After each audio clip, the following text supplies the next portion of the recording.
Hello students, आज हम start करेंगे अपना topic food chain and food web of chapter our environment. इससे पहले हमने डिस्कस कर लिया था जो ऑर्गेनिजम्स हैं उनको हमने क्लासिफाई किया था प्रोड्यूसर्स में, कंज्यूमर्स में और डिकम्पोजर्स में। जिसमें प्रोड्यूसर्स में हमने बताया था कि ऑर्गेनिजम्स जो ग्रीन प्लांट्स और जैसे आपका ब्लू ग्रीन एल्गी है वो कंसिस्ट करते हैं। कंज्यूमर्स जो डायरेक्टली और इनडायरेक्टली डिपेंड करते हैं प्रोड्यूसर्स पे, और जो डिकम्पोजर्स हैं वो डिकम्पोज करते हैं डेड एंड डिके ऑर्गेनिजम्स को, और वो क्लीनर्स ऑफ द एनवायरनमेंट थे। ठीक है, अब हम बात करेंगे कि इन ऑर्गेनिजम्स के अंदर फूड एनर्जी कैसे ट्रांसफ़र होती है। ठीक है, फूड एनर्जी ट्रांसफ़र होने का मतलब है एक पर्टिकुलर सीक्वेंस में अगर जब एनर्जी ट्रांसफ़र होती है तो उसे हम फूड चेन बोलते हैं। Means it is a sequence of organisms through which energy is transferred, और किस फॉर्म में? इन द फॉर्म ऑफ फूड। ठीक है, जिसमें वन ऑर्गेनिज्म कंज्यूम करता है दूसरे ऑर्गेनिज्म को। अगर हम इसी फूड चेन की बात कर लें तो यहाँ पे ये जो हमारे फॉरेस्ट एक फूड चेन दी हुई है फॉरेस्ट इकोसिस्टम की, जिसमें जो ग्रीन प्लांट्स को कौन कंज्यूम कर रहा है? डियर, और डियर को कौन कंज्यूम कर रहा है? लॉयन। तो पर्टिकुलर सीक्वेंस है जिसमें एक और एनर्जी है जो ट्रांसफर हो रही है in the form of food from one organism to other and next organism to next. This is called a food chain. Means it is generally a sequence of organisms through which energy is transferred in the form of food by the process in which one organism consumes the next. और ये अपने आप में relation भी show करता है कि producers और कंज्यूमर्स के बीच में क्या रिलेशन है। मीन्स, और वो रिलेशन क्या है? Who eats whom. मीन्स एक ऑर्गेनिज्म है वो दूसरे को कंज्यूम कर रहा है। अगर हम एक सीरीज ऑफ ऑर्गेनिजम्स की बात करते हैं तो उसमें मेजरली हम किस ऑर्गेनिजम्स को हम इंक्लूड कर रहे हैं? सारे के सारे बायोटिक ऑर्गेनिजम्स को, जिसमें लेवल्स प्रोड्यूसर से स्टार्ट होकर के और एंड कहाँ पे होता है? कंज्यूमर्स पे। किसी भी फूड चेन को देख लीजिए आप, जो सारी की सारी फूड चेन है वो स्टार्ट हो रही है कहाँ से? प्रोड्यूसर से, और एंड होती है वो कंज्यूमर्स पे। अगर एक जनरल जो हम फूड चेन सीक्वेंस की बात करें एक इकोसिस्टम में, तो उसमें क्या हो सकता है? हमारे पास प्रोड्यूसर्स हो सकते हैं। प्रोड्यूसर्स के बाद अगर हम एक जनरल फूड चेन की बात करते हैं, प्रोड्यूसर्स के बाद हमारे पास हो सकते हैं हर्बीवोर्स। हर्बीवोर्स के बाद हमारे हो सकते हैं carnivores. This is a general sequence or you can say simple generalized food chain, जो कि एक पर्टिकुलर इकोसिस्टम में वर्क करती है, जिसमें प्रोड्यूसर्स हैं, हर्बीवोर्स हैं और कार्निवोर्स हैं जो एक दूसरे को एक पर्टिकुलर सीक्वेंस में कंज्यूम कर रहे हैं। That sequence is called food chain. Okay class, means a series of organisms feeding on one another. This series of organisms taking part at various biotic levels form a food chain.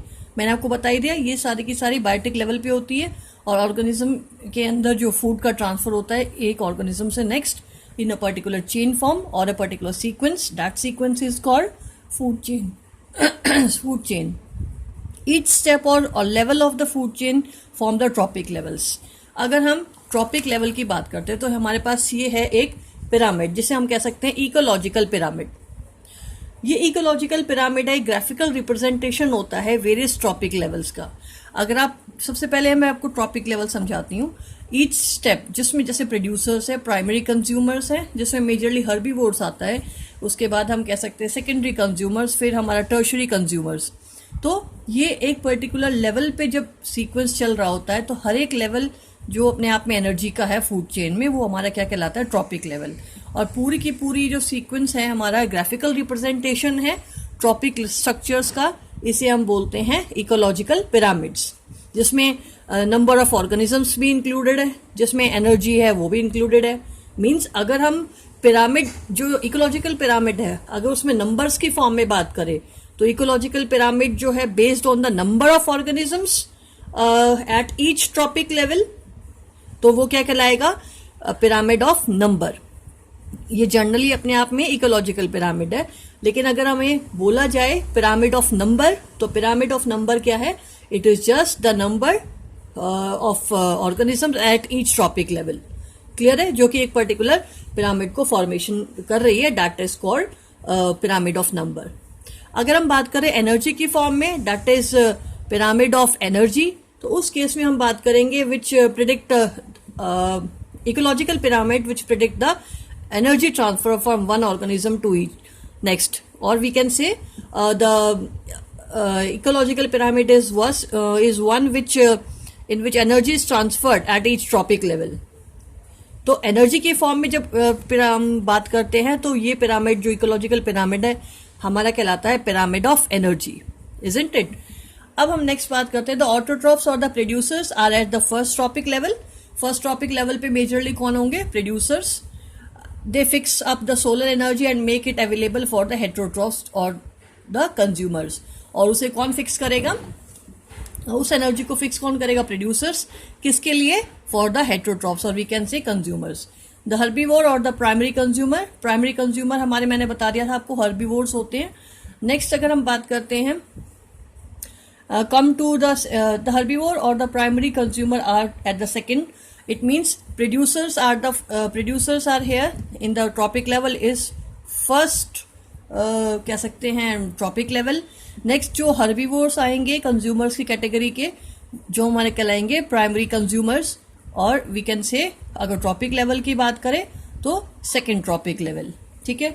Small carnivores और the secondary consumers और small carnivores आ सकते हैं जो कि क्या कहलाएंगे हमारे third at the third trophic level. उसके बाद एंड द लार्ज कार्निवोर्स और the tertiary consumers at the fourth trophic level. और जो लार्ज कार्निवोर्स है जिसे हम टर्शरी कंज्यूमर्स कहेंगे वो टॉप पे होंगे और जो हमारा फोर्थ लेवल बनाएगा किसका? ट्रॉपिक लेवल का. It means first trophic level, second trophic level, third and fourth trophic level. Clear? We know that the food we eat act as a fuel to provide energy to do work. हमें पता है food एक energy giving एक fuel की तरह काम कर रहा है किसी ऑर्गेनिज्म के लिए. Thus the interaction among various components of environment involve flow of energy from one component of the system to another. As we have studied, the autotrophs capture the energy present in the sunlight and convert it into chemical energy. ये हम पहले भी discuss कर चुके हैं कि जो producers है वो फूड फॉर्मेशन करते हैं फिर नेक्स्ट ऑर्गेनिजम्स के लिए, नेक्स्ट ट्रॉपिक लेवल्स के लिए, और वो किस फॉर्म में एनर्जी को कन्वर्ट करते हैं? केमिकल फॉर्म में. और कौन से प्रोसेस से करते हैं? फोटोसिंथेसिस से. वो कैप्चर करते हैं फर्स्ट ऑफ ऑल सन की लाइट को. जो प्लांट्स के अंदर ग्रीन पिगमेंट है क्लोरोफिल, वो क्लोरोफिल क्या करता है? सन की लाइट को जो है रेडिएशन को क्या ट्रैप करता है? क्लोरोफिल ट्रैप द सनलाइट और उसके बाद केमिकल एनर्जी है वो स्टार्ट होती है फॉर्मेशन. जो केमिकल एनर्जी फॉर्मेशन है in the form of food. अगर हम एनर्जी की बात करते हैं तो सन की जो मान लो 100% एनर्जी है, 100% में सिर्फ only 1% energy is used by the green plants, isn't it? बहुत इंपॉर्टेंट पॉइंट बोल रही हूँ. सिर्फ 1% एनर्जी है सनलाइट की जो लीव्स पे ऑल ओवर जो फॉल होती है उसका सिर्फ 1% ही एनर्जी है यूटिलाइज होता है in the conversion of energy, or we can say chemical energy in the form of food. This energy supports all the activities of the living organism. From autotrophs the energy goes to the heterotroph and then decomposers. Energy transfer होगी heterotrophs में and then decomposers में. However, as we saw in the previous chapter, source of energy, when one form of energy is changed to another, some energy lost and some energy to the environment in the form which cannot be used again. अब यहाँ पे एक बात important बात आई है कि जो जितनी एनर्जी है जैसे कि भाई एनर्जी में पता है कि वन फॉर्म से अनदर फॉर्म में ट्रांसफर करती है, तो वो जब ट्रांसफॉर्म कर रही है तो वो सारी की सारी एनर्जी है यूटिलाइज्ड नहीं हो पाती है, ये कह सकते हैं यूज नहीं हो पाती. उसमें से लार्ज अमाउंट ऑफ एनर्जी है एनवायरनमेंट में एस्केप हो जाती है, लॉस्ट हो जाती है. इट मीन्स अगर हम बात करें कि flow of energy between various components of environment has been extensively studied and it had been found that. अगर हम इन्हीं ऑर्गेनिजम्स की बात करते हैं, ये ट्रॉपिक लेवल्स की बात करें, इन ट्रॉपिक लेवल में या इस तरह फूड चेन की फॉर्म में बात करें, तो जब इन प्लांट्स की एनर्जी डियर के पास जाती है तो टोटल एनर्जी है वो डियर के पास नहीं जा पाती है, तो वो एस्केप भी होती है एटमॉस्फेयर में. यहाँ ट्रांसफर ऑफ एनर्जी हो रहा है in the form of food chain, but total energy is not transferred, it is lost in the environment or it is utilized by the organism itself also. अब अगर हम in studies की बात करें, the green plants is in a terrestrial ecosystem capture about 1% of energy of sunlight. आगे वही बात, green plants हैं वो सिर्फ 1% एनर्जी है सनलाइट की, वो क्या करते हैं कन्वर्ट लेते हैं सनलाइट की, जो उनके लिए से फॉल होती है, और उसे कन्वर्ट करते हैं फूड में. Means 1% of energy is get converted into 100% of food energy. वो 1% एनर्जी को कन्वर्ट कर लेते हैं complete energy in the form of food. When green plants are eaten by primary consumers, a great deal of energy is lost as heat in the environment. To the environment, some amount goes into digestion and in doing work, and the rest goes toward growth and reproduction. An average of 10% of the food energy is turned into its own body and made available for the next level of consumer. बहुत important बात आई है. An average of 10% of the food eaten is turned into its own body and made available for the next level of consumer. अब जो plant ने 1% energy use की है सन की, 1% energy को उसने 100% फूड एनर्जी में कन्वर्ट कर लिया है. अब वो 100 का 100% एनर्जी है, जैसे हम इस प्रोड्यूसर्स की बात करें इस डायग्राम में, इसकी 100% जो फूड एनर्जी है, मैं दोबारा बोल रही हूँ, सन की ओनली 1% एनर्जी ट्रैप हुई है और उस एनर्जी को प्लांट्स ने 100% फूड एनर्जी में कन्वर्ट कर लिया है.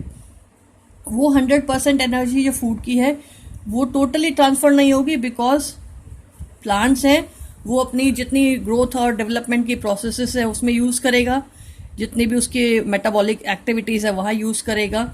ठीक है, उसमें से मोस्टली एनवायरनमेंट में एस्केप भी हो जाएगी.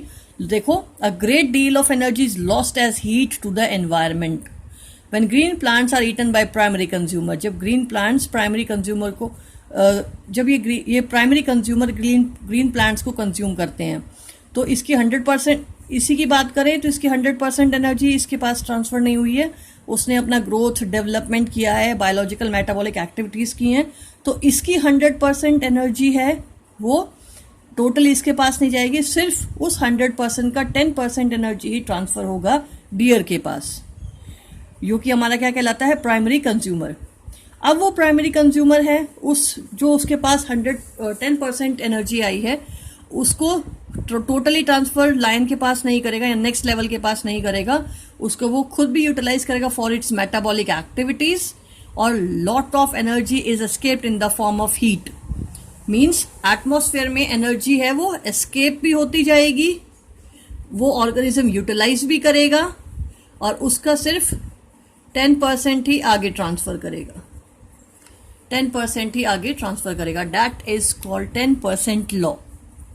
मीन्स ओवरऑल एनर्जी का 10% ही नेक्स्ट ऑर्गेनिजम्स के लिए वो ट्रैवल करेगा. एक एग्जाम्पल बताती हूँ मैं आपको. जैसे मान लो हमारे पास है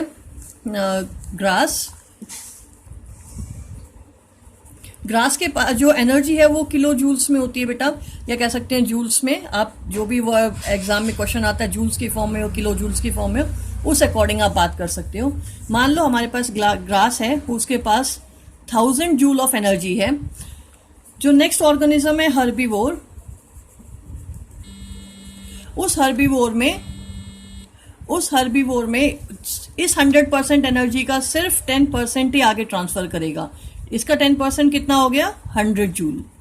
means only 10% energy is transferred और rest of the energy is escape in the form of heat और utilize by the plant itself for its metabolic activities. अगर हम यहाँ हर्बीवोर्स के आगे कार्निवोर्स की बात करें तो कार्निवोर्स में भी कितना परसेंट जाएगा, इसका 10%, और इसका 10% हमारे पास क्या हो जाएगा, 10 जूल ऑफ एनर्जी. अगर हम 100 जूल एनर्जी की बात कर रहे हैं, 100 का 10%, 10 joule of energy means 10% energy is just transfer, 10% energy is transfer. Rest of the energy is escape in the atmosphere in the form of heat or utilized by the organism for its metabolic activities. Is it clear? Means average of 10% of the energy that transfer to one tropic level to next tropic level, that is called 10% law. Is it clear, class? Now, therefore 10% can be taken as the average value of the amount of the organic matter, we can say food, that is present at each step and reaches the next level of consumer. तो total 10% energy है वो travel करेगा, transfer करेगा next topic level में. Isn't it class? ये points बहुत ज़्यादा important है बच्चों। नेक्स्ट अगर हम बात करते हैं, since so little energy is available for the next level of consumers, food chain generally consists of 3 or 4 steps। इसीलिए जो फूड चेन होती है वो 3 या 4 स्टेप्स की ही होती है, उससे ज़्यादा की नहीं, क्योंकि जब एनर्जी ट्रांसफ़र करती जाएगी नेक्स्ट लेवल से नेक्स्ट लेवल पे, जैसे एग्जांपल यही हम बात कर लें, ग्रास में से अगर ग्रास ने मान लो 100 जूल एनर्जी प्रोड्यूस की फ्रॉम सन, सन की कितनी परसेंट से, 1% से, सनलाइट की 1% एनर्जी को ट्रैप करके ग्रास ने कन्वर्ट की 1000 जूल ऑफ एनर्जी, उसका 10% 100 ट्रैवल किया, उसका 10% नेक्स्ट ट्रैवल किया। अगर हम उससे भी आगे नेक्स्ट जाए तो क्या हो जाएगा हमारा, इसका 10%। अगर नेक्स्ट ऑर्गेनिज्म में बात करें, जो नेक्स्ट कार्निवोर्स है या कह सकते हैं टॉप कार्निवोर्स हैं, उसमें कितना जाएगा, टॉप कार्निवोर्स में आपका हो जाएगा 1 जूल। 10% का सिर्फ 10% ही आगे ट्रैवल कर रहा है, 10% आगे जाएगा तो 1 जूल। आप नोटिस करो एक फूड चेन कितने लेवल की होगी, 1, 2, 3 एंड 4। मेजरली आप देखो तो 10% एनर्जी यहीं तक आ रही है, या तो 3 लेवल तक होगी या 4th लेवल तक की होगी, बिकॉज लास्ट तक जाते जाते एनर्जी है वो बहुत ज़्यादा जो कह सकते हैं कि एनर्जी डिमांड को फुलफिल करने वाली जो एनर्जी है वो लास्ट में बहुत कम रह जाएगी। Means very little usable energy is travelled, बहुत यूजेबल एनर्जी जो है वो बहुत ज़्यादा कम रह जाएगी 4 ट्रॉपिक लेवल के बाद। इसीलिए जर्नली जो फूड चेन होती है 1, 2, 3 एंड 4 स्टेप्स की ही मेजरली होती है। देखो, since so little energy is available for the next level of consumers, food chain generally consist of 3 or 4 steps। The loss of energy at each step is so great that very little usable energy remain after 4 trophic level. ये बहुत important question है। एक तो 10% बहुत important है, और second चीज कि Y a pyramid or you can say food chain is consisted of 3 or 4 level, 3 or 4 steps की ही क्यों होती है एक पर्टिकुलर फूड चेन। तो इसका रीज़न है कि जो एनर्जी लॉस है एटमॉस्फेयर में बहुत ज़्यादा होता है, तो बहुत जो लिटिल यूजेबल एनर्जी है वो 4th ट्रॉपिक लेवल के बाद रिमेन रह पाती है। Is it clear? नेक्स्ट अगर बात करते हैं, there are generally a great number of individuals at the lower trophic level of a ecosystem, the greater number is at the producers. बहुत इंपॉर्टेंट पॉइंट है।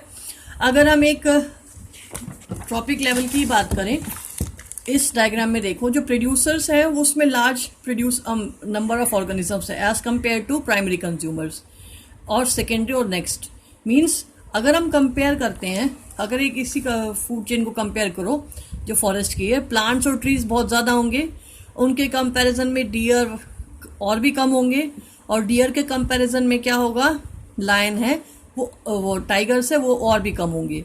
वो क्यों कम हो रहे हैं? बिकॉज प्रोड्यूसर्स जो हैं उनके पास एनर्जी जो प्रोड्यूस कर रहे हैं वो ज़्यादा अमाउंट में है, बट अपनी डिमांड को फुलफिल करने के लिए deer large amount of plant को कंज्यूम करता है, तो उसी अकॉर्डिंग डियर्स है वो कम रह जाते हैं। फिर ऐसे ही टाइगर्स हैं वो डियर को कंज्यूम करेंगे, तो उनके एनर्जी डिमांड फुलफिल करने के लिए जो डियर्स है वो ज़्यादा कंज्यूम होंगे, तो अल्टीमेटली जो ऑर्गेनिजम्स हैं वो ट्रॉपिक लेवल पे टॉप पे है वो कम होते हैं। Means there are generally greater number कहाँ पे होंगे, at the producer level, at the lower levels. There are generally a greater number of individuals at the lower trophic level of an ecosystem. The greatest number is at the producer.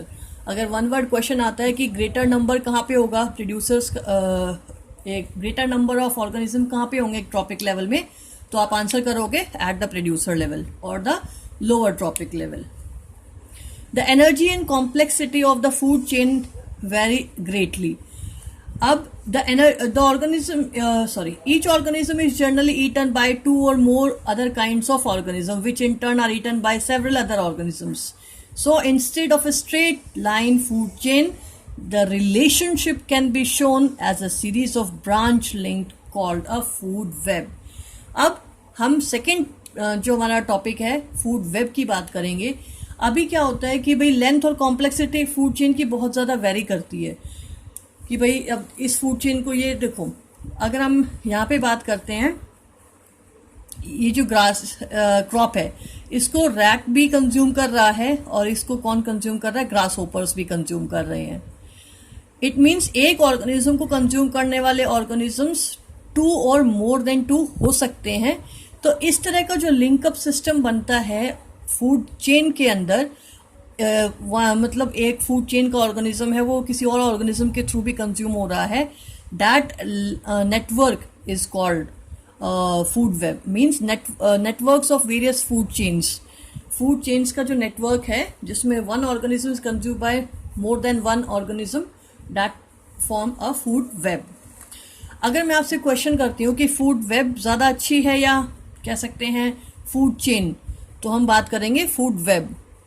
Reason है इसका, अगर मान लो हमारे पास एक food chain है जिसमें से हमने एक, मान लो यही वाली फूड चेन देख लो, एक ग्रास है, यहाँ से स्टार्ट करते हैं इसको, ग्रास है, ग्रास को फ्रॉग खा रहा है, फ्रॉग को स्नेक खा रहा है। अगर मान लो इन तीनों ऑर्गेनिज्म को सिर्फ देखो, अगर मैं फ्रॉग को रिमूव आउट कर देती हूँ, मान लो किसी रीज़न से इस जो ग्रासलैंड है,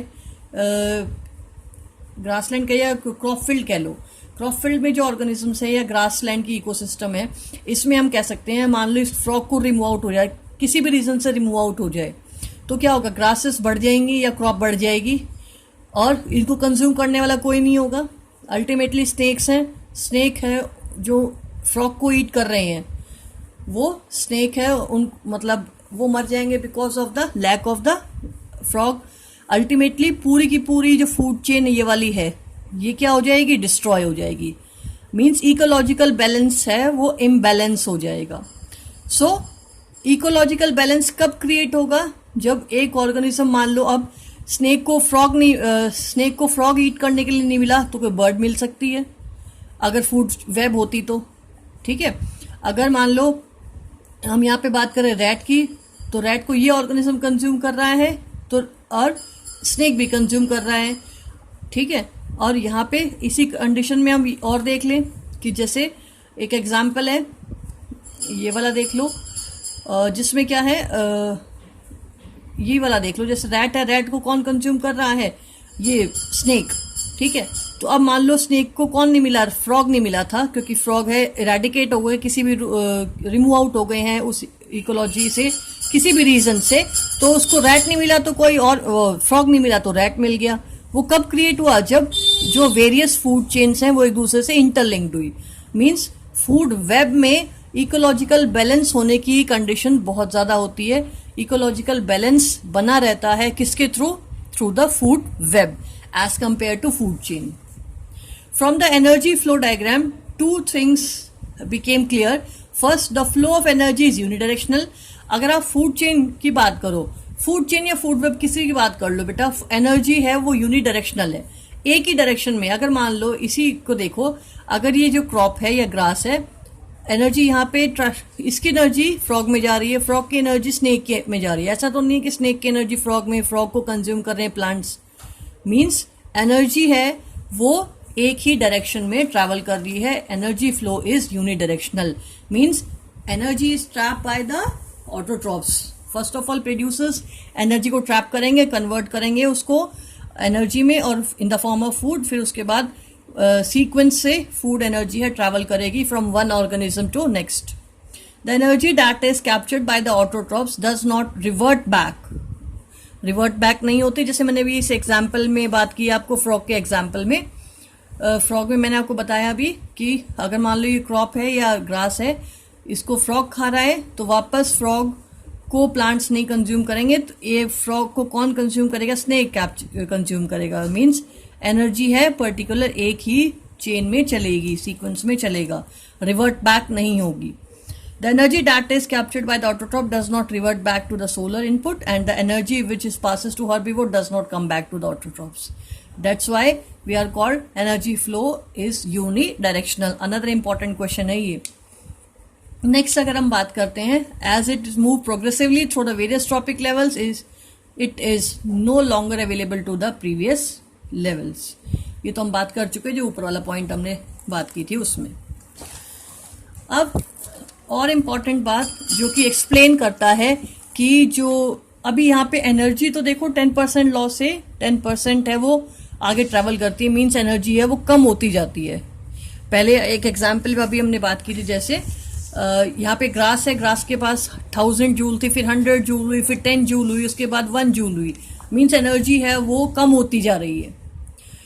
at a particular food chain.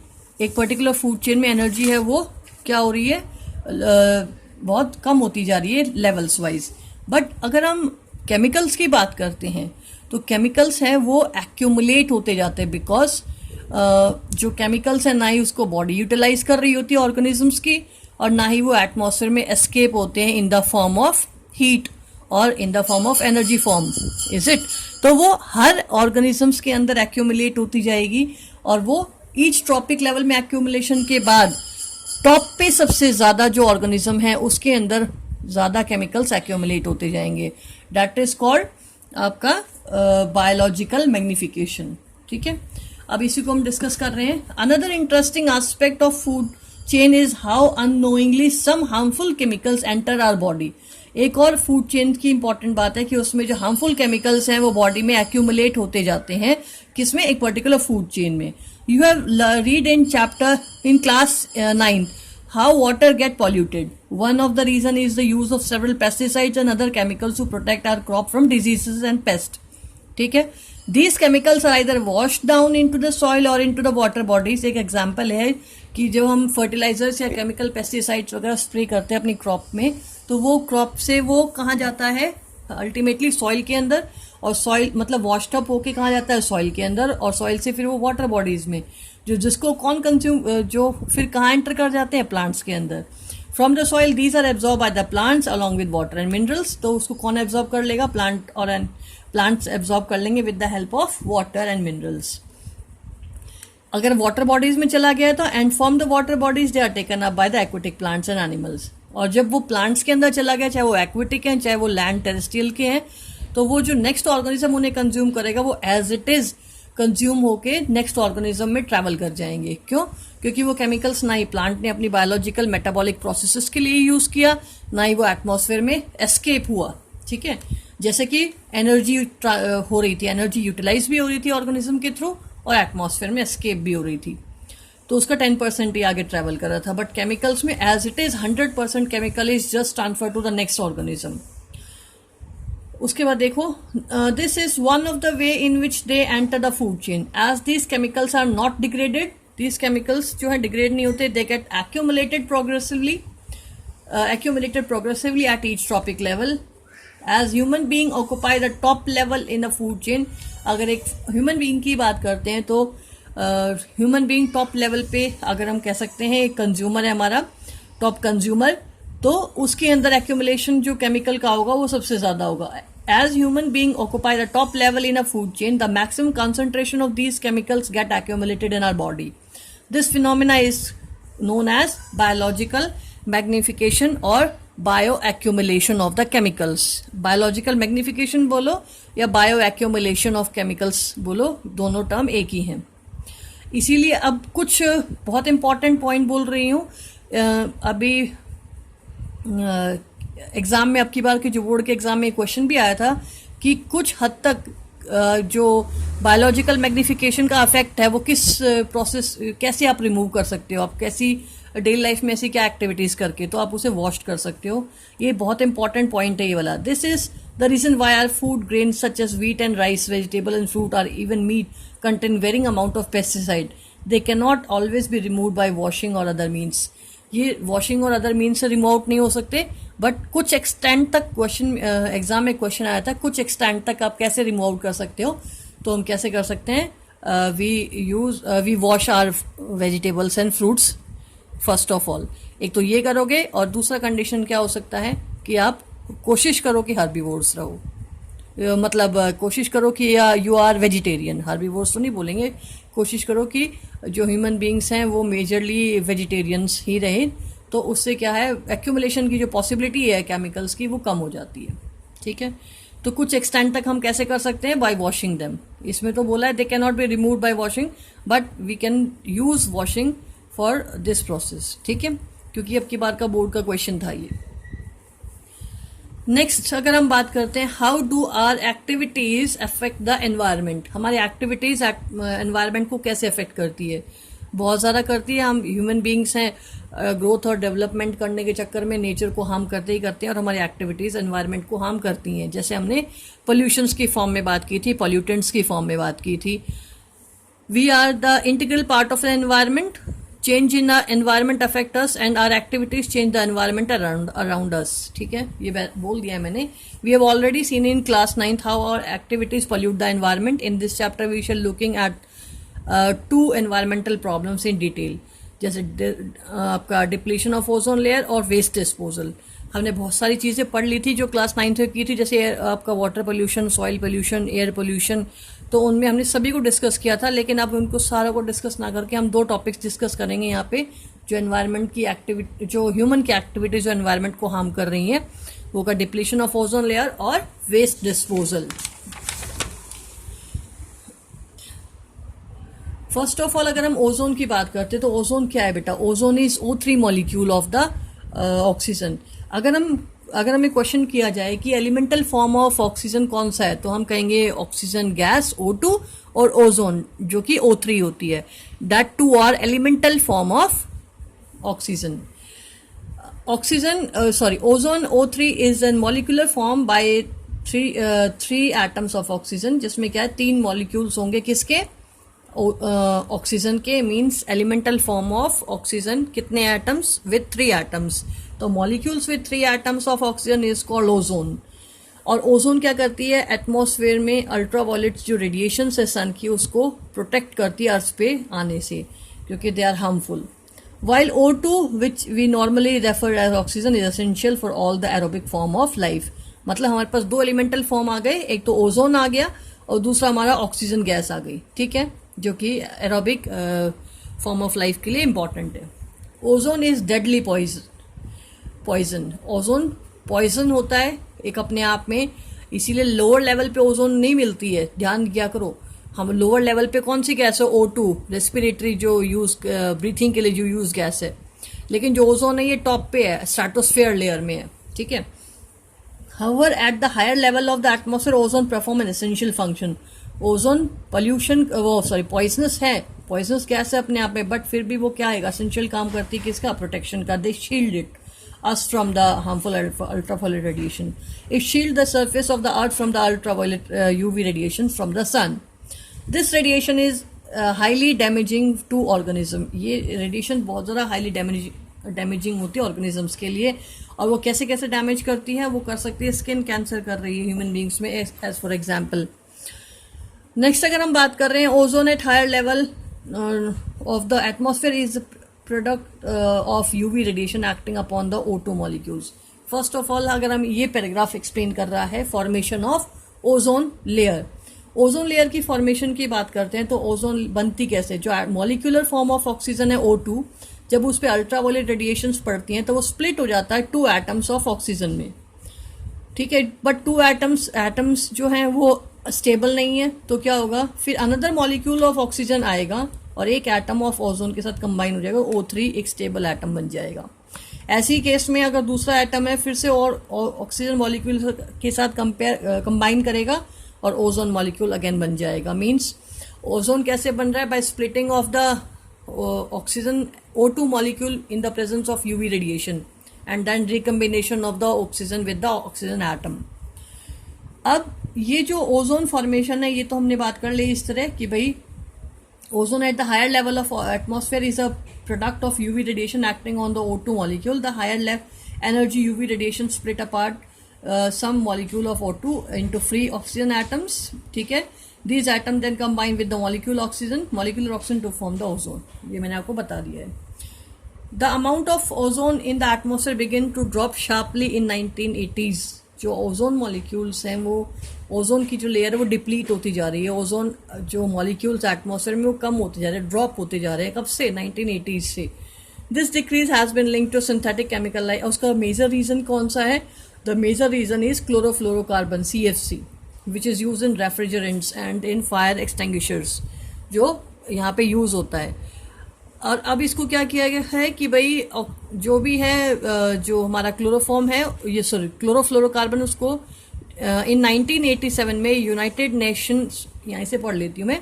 In 1987 the United Nations Environment Programme succeeded in forging an agreement to free CFC को बैन किया गया है प्रोडक्शन एट 1986 लेवल. मीन्स कब बैन किया गया? इन 1987 में यूनाइटेड नेशन प्रोग्राम में उसको बैन कर दिया गया।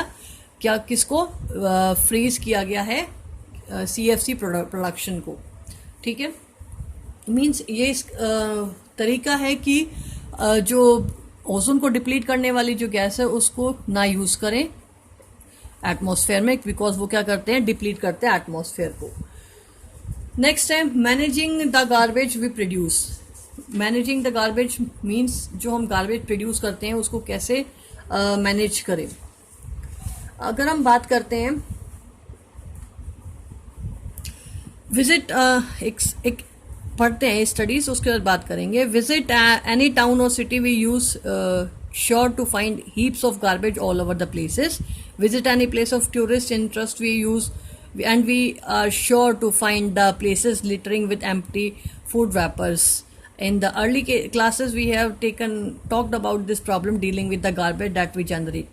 अगर हम एग्जाम्पल की बात करते हैं तो हम आप नोटिस करो बहुत सारे गार्बेज के हीप्स हमें बहुत दिखाई देते हैं जब हम विज़िट करते हैं किसी टाउन को, सिटीज़ को, उनके रोड्स के साइड्स में।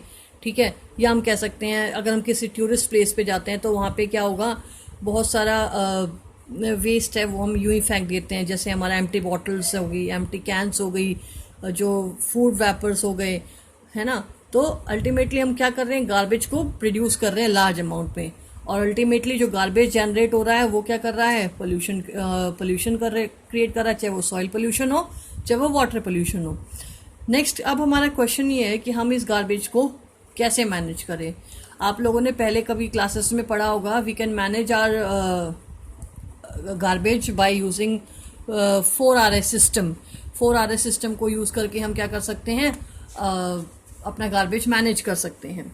ठीक है, गार्बेज मीन्स कि जो अब सब 4RS में हमने ये पढ़ा था कि मोस्टली ऐसे गार्बेज जो होते हैं जो ज़्यादा नॉन बायोडिग्रेडेबल होते हैं, उन केसेस में हम क्या करें कि जो नॉन बायोडिग्रेडेबल सब्सटेंसेस उनको कम से कम यूज़ करें। In the reduced amount we use it. Reduce amount में यूज़ करने का मतलब है first of all we can refuse.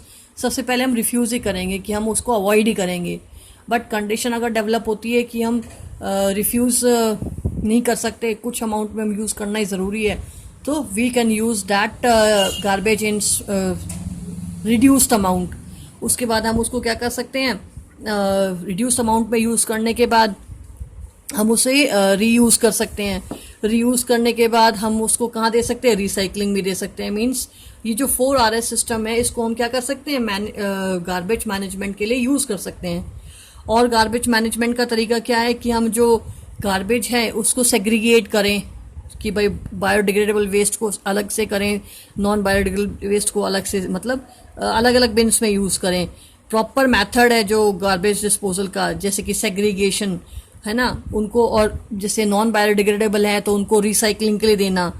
तो अल्टीमेटली क्या होगा कि उससे वेस्ट जो है वो मैनेज हो जाएगा। ठीक है, अब आगे देखते हैं।